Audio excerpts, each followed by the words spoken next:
नमस्कार, सत श्री अकाल, सलाम, गुड मॉर्निंग। आज आपके सामने फिर एक बार राम विश्वानी। मैं आज आपको नया चैप्टर बताने वाला हूँ जिसे काल कहते हैं। काल मीन्स टेंस। आपको ये बताना चाहता हूँ टेंस किसी भी वाक्य में क्रिया का वो रूप है जिसके माध्यम से पता चलता है कि कार्य किस समय हो रहा है। यानी वर्ब, उस सेंटेंस में वर्ब किस समय के बारे में बात करना चाहता है। कार्य वर्तमान में हो रहा है, बीते समय में हो रहा था या भविष्य में होने वाला है। यही कारण है वर्तमान, भूत और भविष्य काल के वाक्यों में सहायक क्रियाएं अलग अलग होती हैं। क्योंकि अगर सहायक क्रिया अलग अलग नहीं होंगी तो काल नहीं पहचाना जा सकता है। काल को पहचानने के लिए सहायक क्रियाओं का अलग अलग होना बहुत ज़रूरी है। आइए मैं आपको कुछ बेसिक चीज़ें बताता हूँ जिससे आपको मैंने पिछले वीडियोज़ में बता चुका हूँ कि वाक्य यानी सेंटेंस के 3 भाग होते हैं: सब्जेक्ट, वर्ब और ऑब्जेक्ट। पहले सब्जेक्ट आता है, उसके बाद वर्ब आता है, फिर उसके बाद ऑब्जेक्ट आता है। दूसरी बात है फर्स्ट पर्सन, सेकंड पर्सन और थर्ड पर्सन के सिंगुलर, प्लूरल। सब्जेक्ट कॉन्सेप्ट भी बता चुका हूं मैं आपको। सेंटेंस के टाइप्स क्या होते हैं वो भी मैं आपको बता चुका हूं: affirmative, negative, interrogative and negative interrogative. चौथी चीज आती है मेन वर्ब्स, यानी मुख्य क्रिया की भी 3 फॉर्म मैंने आपको बता दिया है। पांचवा है WH फैमिली, उसके बारे में भी आपको पहले बताया जा चुका है। और नहीं आप देखना चाहते हैं, अगर समझ नहीं आया है तो आप मेरे पिछले वीडियोस को देख सकते हैं, इसमें WH फैमिली के बारे में विस्तृत जानकारी दी गई है। आइए क्योंकि आप हिंदी भाषी प्रदेश से आते हैं और हिंदी को बेसिक कॉन्सेप्ट मान करके आप अंग्रेजी सीखना चाहते हैं, इसलिए मैं पहले हिंदी के कुछ वाक्यों को लूँगा और जिसमें ये बताना चाहूँगा कि सब्जेक्ट क्या है, मेन वर्ब क्या है और ऑब्जेक्ट क्या है। जैसे राम घूमता है, इसमें सब्जेक्ट क्या है? राम। मेन वर्ब क्या है? घूमना। मेन वर्ब क्या है? घूमना। लोग नाच रहे हैं, सब्जेक्ट क्या होगा? लोग। और मेन वर्ब क्या है? नाचना। हम लोग टीवी देख रहे हैं, सब्जेक्ट क्या होगा? हम लोग। और मेन वर्ब क्या होगा? देखना। मुझे एक घड़ी मिली है, मुझे एक घड़ी मिली है, सब्जेक्ट क्या होगा? मुझे।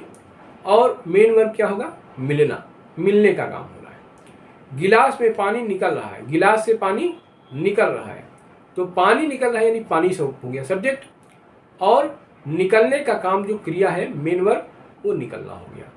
इसमें ऑब्जेक्ट हो गया गिलास, और जो घड़ी वाली बात हो रही थी, मुझे घड़ी मिली है, उसमें ऑब्जेक्ट हो गया घड़ी। और हम लोग टीवी देख रहे हैं, इसमें ऑब्जेक्ट होगा टीवी। आइए मैं कुछ और उदाहरणों से, अलग अलग सेंटेंसेस से आपको समझाता हूँ।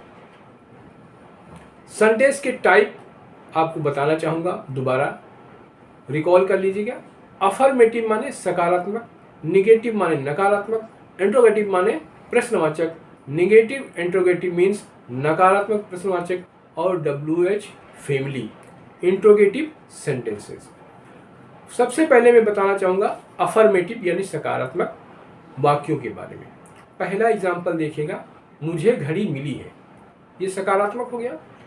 लोग नाच रहे हैं, ये भी सकारात्मक हो गया। राम घूमता है, ये भी सकारात्मक। सकारात्मक मतलब पॉजिटिव, अफर्मेटिव है। निगेटिव यानी नकारात्मक, यानी जिसमें ना हो। मुझे घड़ी नहीं मिली है, लोग नाच नहीं रहे, नहीं। राम नहीं घूमता है। इंट्रोगेटिव में क्या होगा? प्रश्नवाचक हो जाएगा, प्रश्न पूछा जाएगा, क्या मुझे घड़ी मिली है? क्या लोग नाच रहे हैं? राम किसके साथ घूमता है? निगेटिव इंट्रोगेटिव में क्या मुझे घड़ी नहीं मिली है? क्या मुझे घड़ी नहीं मिली, प्रश्न भी आएगा और निगेटिव भी आएगा। क्या मुझे घड़ी नहीं मिली है? क्या लोग नाच नहीं रहे हैं? क्या राम नहीं घूम रहा है या क्या राम नहीं घूमता है। तो ये जो निगेटिव इंट्रोगेटिव माने इंट्रोगेटिव होगा और निगेटिव भी होगा, दोनों एक साथ होंगे। WH फैमिली में इंट्रोगेटिव सेंटेंस जैसे मुझे घड़ी कहाँ मिली है, कहाँ, तो ये WH फैमिली से होगा। मुझे घड़ी कैसे मिली है, तो कैसे, हाउ, तो ये भी WH फैमिली हो गया। लोग क्यों नहीं नाच रहे हैं, व्हाई, लोग कब से नाच रहे हैं। और ऐसे ही WH फैमिली का इंट्रोगेटिव होगा राम किसके साथ घूमता है, राम क्यों नहीं घूमता है।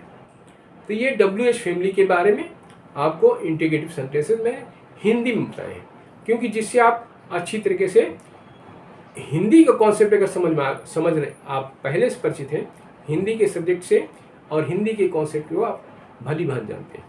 इसलिए अब इसी कॉन्सेप्ट को आगे ले जाते हुए मैं आपको अंग्रेजी में बताऊंगा। टेंसेस के टाइप्स कितने होते हैं, टेंसेस के प्रकार कितने होते हैं, काल के प्रकार कितने होते हैं। तो टेंस 3 प्रकार के होते हैं।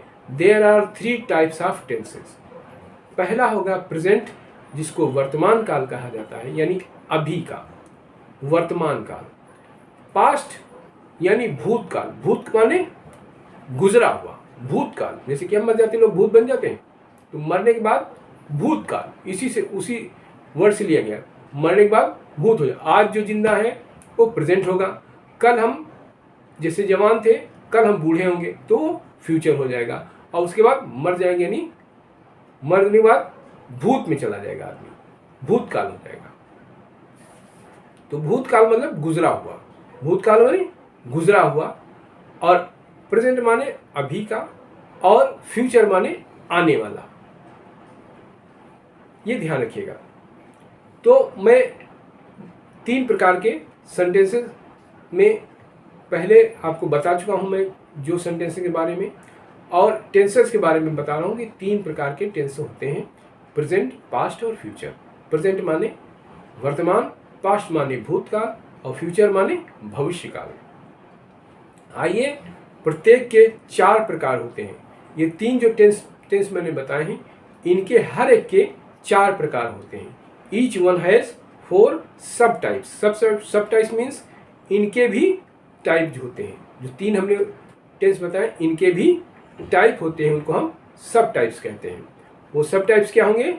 पहला होगा इनडेफिनिट, दूसरा होगा कॉन्टिन्यूअस, तीसरा होगा परफेक्ट, और चौथा होगा परफेक्ट कॉन्टिन्यूअस। सहायक क्रियाएं उस वाक्य में किए गए कार्य के समय के बारे में बताती हैं। सहायक क्रिया क्या बताती हैं? किए गए कार्य के समय के बारे में बताती हैं।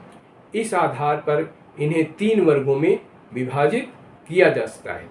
Helping verbs refer to the time of the action in a sentence. Hence, it can be classified in 3 categories. 3 categories में होते हैं। जैसे टेंस के हिसाब, टेंस प्रेजेंट टेंस में हेल्पिंग वर्ब होगा डू। ध्यान दीजिएगा, प्रेजेंट टेंस में हेल्पिंग वर्ब होगा do, does, is, am, are, has, have, has been, have been. ये प्रेजेंट टेंस के हेल्पिंग वर्ब होंगे, यानी ये ज़्यादातर इस्तेमाल किए जाएंगे। पास्ट टेंस में हेल्पिंग वर्ब क्या होंगे? डिड, वाज, वर, हैड और हैड बीन। ये पास्ट टेंस के हेल्पिंग वर्ब हैं। फ्यूचर टेंस में हेल्पिंग वर्ब क्या होंगे? Will, will be, will have been, future tense में। अब हेल्पिंग वर्ब शैल का प्रयोग फ्यूचर टेंस हेल्पिंग वर्ब के रूप में प्रायः नहीं किया जाता है, तो ये अक्सर इसका इस्तेमाल अब नहीं होता है, इसलिए ध्यान रखिएगा। अब शैल का प्रयोग बहुत कम होता है। शैल का प्रयोग दूसरी जगह होता है, टेंस में नहीं होता है, या विशेष मॉडल्स के रूप में इसे जाना जाता है। तो आशा करता हूँ मैं आज आपको टेंस के बारे में बताने में सक्षम रहा हूँ, और आपको जो बातें बताई गई हैं वो समझ गए होंगे। अगर वीडियो अच्छा लगता हो तो प्लीज़ इसको लाइक करें, शेयर करें, और मैं अगले चैप्टर में आपको प्रेजेंट इंडेफिनिट टेंस के बारे में बताऊंगा। थैंक यू, शुक्रिया, धन्यवाद।